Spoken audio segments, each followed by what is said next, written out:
Hello guys, how are you? I hope you all are well and fine and doing good. Once again I am here with the next part of the tense. As I told you in the earlier session that we will do the tense in very detail with one part of each tense. In the earlier session, I have told you introduction of the tense. I taught the introduction of the tense, and three parts of the tense, that is present tense, past tense and future tense. And also I introduced what is present tense, what is past tense, what is future tense. And I gave some examples of that. Today we are going to start with the present tense. आज हम लोग present tense से start करेंगे और present tense का जो पहला part है वो कौन सा है? Present indefinite tense. Present tense का पहला first part जो है वो क्या है? Present indefinite tense. और tense के अंदर जब हम tense की practice करते हैं तो उसमें हम 4 types के sentences को practice करते हैं. How many types of the sentences? 4 types of the sentences we practice it in the tense. कौन कौन से हैं? Affirmative sentence, negative sentence, interrogative sentence and interrogative negative sentence. हम कौन कौन से सेंटेंसेस को प्रैक्टिस करते हैं? Affirmative sentence. Affirmative sentence means positive sentence, जिसे हम पॉजिटिव सेंटेंस कहते हैं. साधारण सकारात्मक वाक्य कहते हैं. क्या कहते हैं? सकारात्मक वाक्य कहते हैं. वो अफर्मेटिव सेंटेंस भी कहा जाता है. तो we will start with affirmative sentence. और अफर्मेटिव सेंटेंस को जब हम प्रेजेंट इंडेफिनिट टेंस में यूज करते हैं तो उसका क्या फॉर्मूला होता है, उसके क्या रूल्स रेगुलेशंस हैं, हम सिंगुलर के साथ कैसे यूज करेंगे, प्लूरल के साथ कैसे यूज करेंगे, इन सब चीजों को सीखेंगे. Is it clear? तो let's start without wasting time. Present indefinite tense, as I told you, it tells us the about the work that is continue, that is going on, और द हैबिचुअल परफॉर्मेंस. जो habitual performance या habitual action होते हैं उनके बारे में हमको कौन बताता है? प्रेजेंट इंडेफिनिट टेंस बताता है. तो हम इसके सबसे पहले अफर्मेटिव सेंटेंस के बारे में जानेंगे कि अफर्मेटिव सेंटेंस को जब हम यूज करते हैं या फॉर्म करते हैं तो कैसे बनाते हैं. उससे भी पहले हमको एक चीज जानना जरूरी है, वो है आइडेंटिफिकेशन. आइडेंटिफिकेशन मीन्स क्या होता है? पहचान. यहाँ पहचानेंगे कैसे? अगर कोई सेंटेंस लिखा हुआ है तो उसको हम कैसे पहचानेंगे कि कौन सा टेंस है, कौन सा सेंटेंस है. तो इस टेंस को पहचानने के लिए, इसका आइडेंटिफिकेशन करने के लिए आपको जानना जरूरी है कि प्रेजेंट इंडेफिनिट टेंस में जो भी सेंटेंस आपको मिलेगा उसमें या तो वर्ब की फर्स्ट फॉर्म यूज हुई होगी या तो वर्ब की फर्स्ट फॉर्म के साथ यस या ईएस यूज हुआ होगा. ये दो ही ऑप्शन है. पहला है कि वर्ब का फर्स्ट फॉर्म यूज हुआ होगा और दूसरा है कि वर्ब की फर्स्ट फॉर्म के साथ यस या ईएस यूज हुआ होगा. तो ये आइडेंटिफिकेशन. और हिंदी में जब हम इसको ट्रांसलेट करेंगे तो उन सेंटेंसेस को कैसे पहचानेंगे? अगर हिंदी में लिखा हुआ है तो उसको पहचानना होगा कि आपको कौन सा टेंस है, तो कौन से टेंस का पार्ट है, तो आप उसको कैसे प्रेजेंट इंडेफिनिट टेंस कैसे पहचानोगे? तो हिंदी में इसके सेंटेंसेस के लास्ट में, अंत में आपको मिलेगा ता है, ती है, ते है और ताहू. इनके अलावा प्रेजेंट इंडेफिनिट सेंटेंस के लास्ट में कुछ भी नहीं आएगा. जैसे ता है, ती है, ते है, ताहू. ठीक है? Is it clear? या स्टेट ऑफ बीइंग का अगर कोई वर्ड आ गया तो उसमें हो सकता है कि ता है नहीं आएगा, है आएगा केवल. जैसे वह एक लड़का है तो ही इज अ बॉय. ये भी प्रेजेंट इंडेफिनिट टेंस के अंदर ही आता है, लेकिन जो हम रूल्स पढ़ते हैं उसके अंदर यही आता है कि ता है, ती है, ते है, ताहू. हिंदी का अगर सेंटेंस लिखा है तो उन सेंटेंसेस के लास्ट में, अगर किसी भी सेंटेंस के लास्ट में आपको ता है, ती है, ते है, ताहू मिलता है तो इसका मतलब यू शुड बी श्योर, आपको श्योर हो जाना चाहिए, you must be sure that कि it is in present indefinite tense. ठीक है? Is it clear? और इंग्लिश में लिखा हुआ है तो वर्ब की फर्स्ट फॉर्म यूज हुआ होगा, आइदर वर्ब की फर्स्ट फॉर्म और एस या ईएस लगा होगा. कैसे? एक एग्जांपल करके देखते हैं. जैसे मैं लिखूं आई ईट, आई ईट, इसका हिंदी होता है मैं खाता हूं, मैं खाता हूं। Is it clear? जैसे लिखूं सेकेंड सेंटेंस, ही गोज, इसका हिंदी होगा वह जाता है, वह जाता है, ये इसका हिंदी होगा। Is it clear? तो अब यहीं पे आप क्लियर कर लो, अगर प्लूरल सब्जेक्ट होगा तो उसमें यस या ईएस नहीं लगेगा, केवल वर्ब की फर्स्ट फॉर्म लगेगी। जैसे मैंने आपको बताया कि वर्ब की फर्स्ट फॉर्म आएगी या वर्ब की फर्स्ट फॉर्म के साथ यस या ईएस आएगा। मैंने आपको सिंगुलर प्लूरल पहले ही पढ़ा दिया है। अगर आपने वीडियो नहीं देखा है तो you should go in the description and find out the video of singular and plural subject. You will get it and you will be very clear about, crystal clear about it. Okay, तो यहां पे मैंने आपको बताया कि इसका identification कैसे करेंगे। अगर वर्ब की फर्स्ट फॉर्म यूज हुई है तब भी प्रेजेंट इंडेफिनिट टेंस होगा, और वर्ब की फर्स्ट फॉर्म के साथ यस या ईएस यूज हुआ है तब भी प्रेजेंट इंडेफिनिट टेंस होगा। ये तो इंग्लिश में होगा। और हिंदी में ता है, ती है, ते है, ता हुआ है तो प्रेजेंट इंडेफिनिट टेंस होगा। Is it clear? जैसे मैंने आपको एग्जांपल बताया, आई ईट, मैं खाता हूं। देखो हिंदी में यहां लास्ट में आया ना ता हूं, मैंने आपको बोला ना ता हूं आएगा। फिर ही गोज, वह जाता है, यहां भी मैंने बताया था आपको ता है आएगा। तो यहाँ पे भी हमारा मैच कर रहा है, जो कंडीशन हमने बताया यहाँ पे भी मैच कर रहा है, और यहाँ भी मैच कर रहा है, यहाँ भी मैच कर रहा है। अब ये ही के साथ गोज लगा इसलिए क्योंकि ये सिंगुलर सब्जेक्ट है। हमको एक सब्जेक्ट वर्ब एग्रीमेंट बनाना पड़ता है टेंस के अंदर, इसलिए हम अगर सब्जेक्ट सिंगुलर है तो वर्ब भी सिंगुलर होनी चाहिए, सब्जेक्ट प्लूरल है तो वर्ब भी प्लूरल होनी चाहिए। Is it clear? I think it is clear. Okay, तो अब हम लोग इसका देखेंगे कि रूल्स क्या है। इसको जब ट्रांसलेट करते हैं तो उसका रूल क्या है, तो उसके लिए हम रूल्स यूज करते हैं क्या। सबसे पहले तो इसका आप फॉर्मूला देख लीजिए, क्या फॉर्मूला यूज करते हैं। अगर कोई सेंटेंस हमको बनाना होगा तो हम फॉर्मूला क्या लिखेंगे,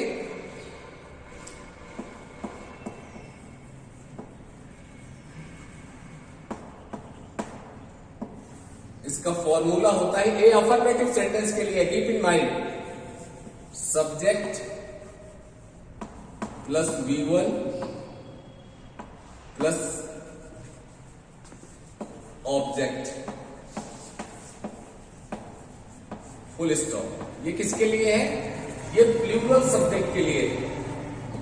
जब प्लूरल सब्जेक्ट होगा तब हम ये फॉर्मूला यूज करेंगे, और सिंगुलर सब्जेक्ट होगा तो उसके लिए हम subject plus V1 plus s और es plus object, full stop. ये किसके लिए होगा? ये सिंगुलर सब्जेक्ट के लिए होगा।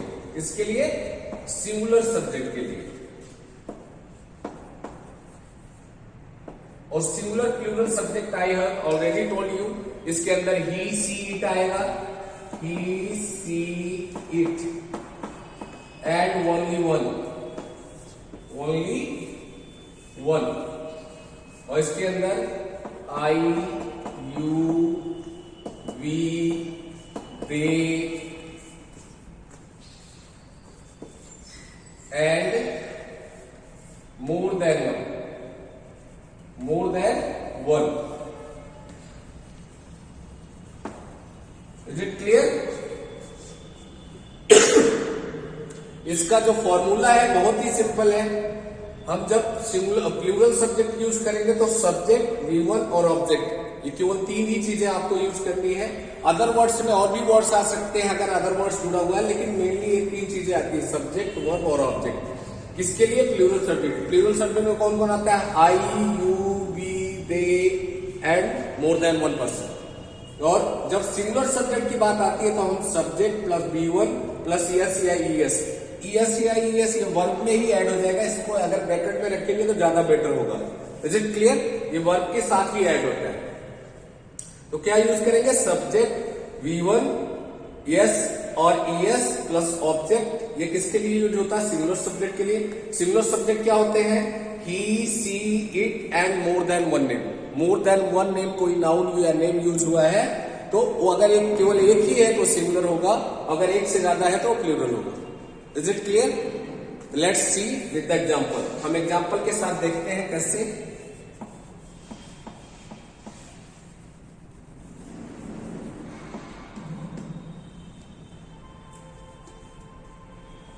जैसे पहला एग्जांपल हम लिखते हैं, दे प्ले। और दूसरा एग्जांपल लिखते हैं, सी राइट्स। अब यहां पे देखो, दे क्या है? दे मीन्स क्या होता है? वे मतलब मोर देन वन, एक से ज्यादा सब्जेक्ट है, इसलिए हमने प्ले में यस या यस नहीं लगाई, वर्ब की फर्स्ट फॉर्म को केवल लिखा। अब सी क्या है? सी सिंगुलर सब्जेक्ट है, सी मतलब वो एक अकेली है, इसलिए हमने राइट्स लिखा, WRITES लगा दिया। तो क्योंकि ये सिंगुलर सब्जेक्ट है तो हमको वर्ब को भी सिंगुलर बनाना पड़ेगा। तो दे प्ले का क्या हो जाएगा?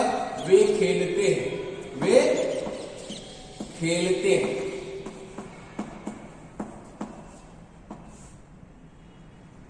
वे खेलते हैं। और इसका क्या हो जाएगा? वह लिखती है, वह लिखती है। Is it clear? तो मैंने आपको बताया कि सब्जेक्ट वर्ब ऑब्जेक्ट प्लूरल के लिए यूज होता है, सब्जेक्ट वर्ब एस ईएस और ऑब्जेक्ट इसके लिए सिंगुलर के लिए यूज होता है।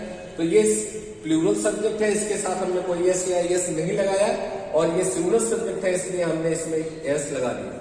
जैसे सी राइट्स, दे प्ले वे खेलते हैं, और सी राइट्स वह लिखती है। मैंने आपको बताया था कि ते है, ता है, ती है। अब यहाँ ती है आया है, वहां मैंने लिखा है ती है, ऑलरेडी ये कंडीशन कंप्लीट हो रहा है, ते है लिखा है, ते है भी है। तो अगर आप हिंदी में उसको कन्वर्ट करके देखेंगे तो ता ती ते है आएगा, और इंग्लिश में देखेंगे तो उसमें इसका आइडेंटिफिकेशन क्या होगा? वर्ब की फर्स्ट फॉर्म या वर्ब की फर्स्ट फॉर्म के साथ यस या यस यूज हुआ होगा। Is it clear? Let's see more examples, और भी एग्जांपल्स देखते हैं। अब इसके लिए अब अगर आप पूरा फॉर्मूला देखना चाहेंगे तो अदर वर्ड्स भी इसमें जुड़ जाएगा। कैसे? जैसे कोई नेम ले लेते हैं हम लोग, राम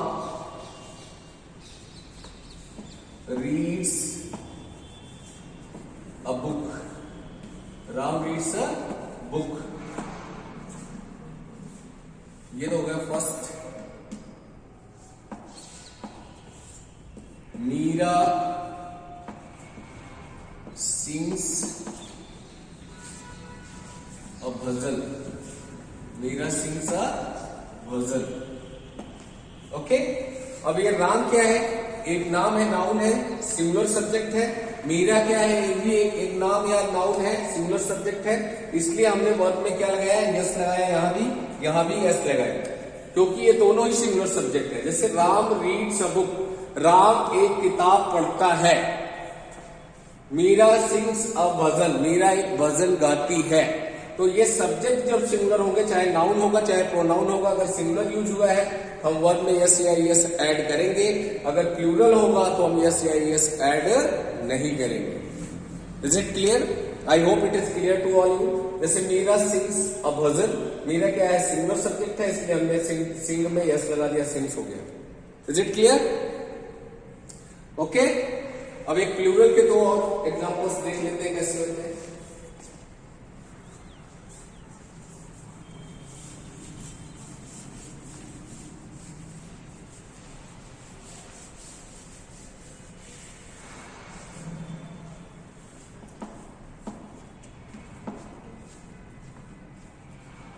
जैसे मैं लिखूं Mohan and Shyam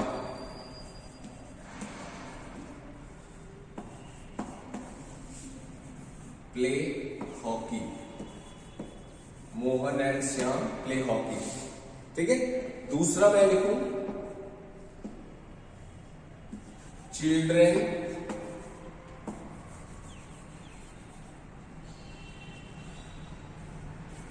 go to school daily। Children go to school daily. अब यहाँ पे मोहन अकेले तो है नहीं, मोहन एक नाम है, दूसरा नाम क्या है, श्याम है।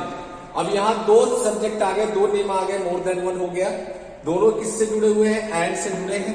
यहाँ हो गया मोहन एंड श्याम। क्या हो गया, मोहन एंड श्याम, मोहन और Shyam.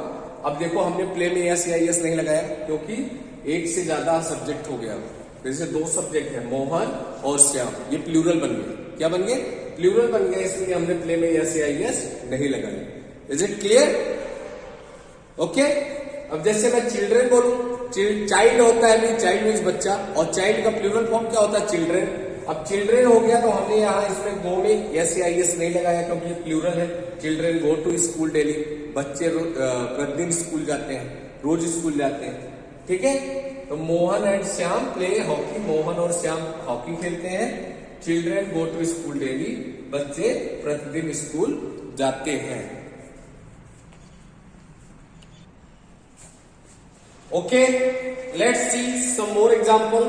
I have written some Hindi sentences. हम लोग इसको इंग्लिश में ट्रांसलेट करेंगे और उसको डिटेल में समझेंगे। जैसे फर्स्ट सेंटेंस मैंने लिखा, मैं एक पत्र लिखता हूं।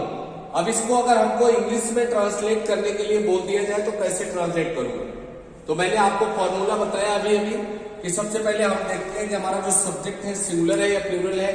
तो प्रेजेंट इंडेफिनिट टेंस में आई को प्लूरल माना जाता है। आई को क्या मानते हैं, प्लूरल माना जाता है। ये जो आई सब्जेक्ट है ना, ये बहुत ही फनी सब्जेक्ट है, ये हर टेंस में अपना रोल चेंज करता रहता है।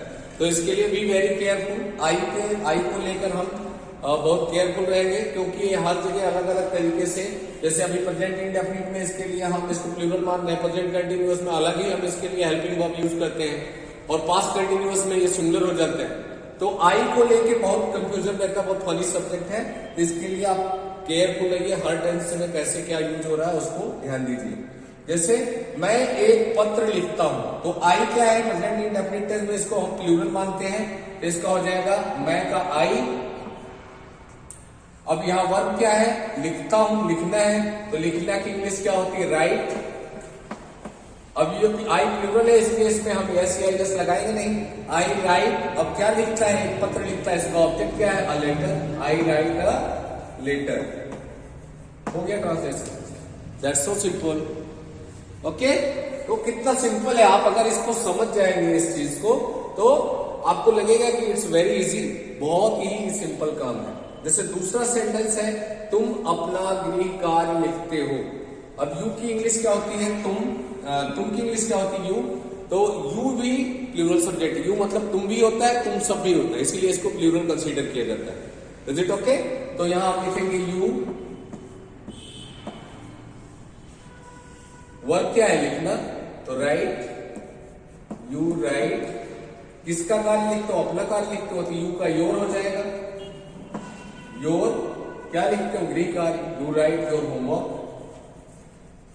यू राइट योर होमवर्क, ठीक है। Is it okay? Next sentence है, राधा खाना पकाती है। अब राधा क्या है, सिंगुलर है, एक ही नाम दिया हुआ राधा, तो राधा के लिए हम यस या यूज करेंगे क्योंकि सिंगुलर जब सब्जेक्ट है तो वर्ब को भी सिंगुलर बनाने के लिए उसके साथ यस या यस यूज करेंगे। जैसे क्या लिखेंगे, राधा, पकाना का क्या होता है, कुक। अब यहां हमने कुक लिख दिया, अगर केवल कुक लिख के छोड़ देंगे तो गलत हो जाएगा। क्यों? क्योंकि सब्जेक्ट हमारा सिंगुलर है राधा। अब इसमें कोई एस ऐड करना पड़ेगा, यहां हो जाएगा कुक्स, राधा कुक्स फूड। क्या पकाती है, फूड पकाती है, खाना पकाती है, तो Radha कुक्स food. Is it okay? जैसे रमेश बाजार जाता है, रमेश भी सिंगुलर सब्जेक्ट है। अब इसमें भी वर्ब में हमको एस या एस ऐड करना पड़ेगा उसके रिक्वायरमेंट के अकॉर्डिंग। क्यों? क्योंकि रमेश सिंगुलर सब्जेक्ट है। क्या हो जाएगा, जैसे रमेश, गो की जाना यहां पर है, तो जाना की इंग्लिश क्या होती है, गो, लेकिन अब रमेश सिंगुलर है, इसमें हम ईएस ऐड करेंगे। क्या हो जाएगा, रमेश गोज, कहां जाता है, to market. Ramesh goes to market, Ramesh कहां जाता है, बाजार जाता है। जैसे श्याम और मोहन क्रिकेट खेलते हैं, श्याम और मोहन क्रिकेट खेलते हैं। अब देखो, एक सब्जेक्ट श्याम हो गया, एक नाउन, दूसरा नाउन कौन हो गया, मोहन। दोनों किससे जुड़े हुए हैं, और से। तो ये सब्जेक्ट हमारा क्या बन गया, पूरा ही सब्जेक्ट होगा। और जब दो लोगों का नाम आ जाएगा, एक से अधिक होगा तो प्लूरल हो जाएगा। आई हैव ऑलरेडी टोल्ड यू, और मैंने सिंगुलर और प्लूरल में पढ़ा भी रखा है इसको। You should go and find the link of the singular and plural and see it, it is very important for you. Okay, तो क्या हो जाएगा, श्याम एंड मोहन, श्याम एंड मोहन।